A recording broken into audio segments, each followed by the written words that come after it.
नमस्कार, मी आराध्या. आज मी मिमीसाठी काय घेऊ ही गोष्ट वाचली. त्याची मी थोडक्यात सांगणार आहे. माधव त्याच्याकडे एक बकरी होती. त्या बकरीचा वाढदिवस जवळ आला होता. तो म्हणाला, आई बकरीचा वाढदिवस जवळ आलाय, मला तिचा वाढदिवस साजरा करायचा आहे, मला 20 रुपये दे. आईने त्याला 20 रुपये दिले. तो बाजारात गेला आणि पहिल्यांदा त्याला मिठाईचे दुकान दिसले. त्यांनी सगळीकडे ध्यान फिरवले, पण त्याला मिमीसाठी काही देण्यासारखे नव्हते. त्या पुढच्या दुकानात गेला तर ते सदऱ्याचे दुकान होते.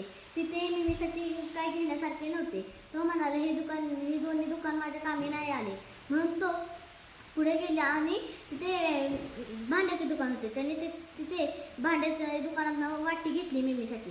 पुढच्या दुकानात गेला तर ते लोहाराचे होते.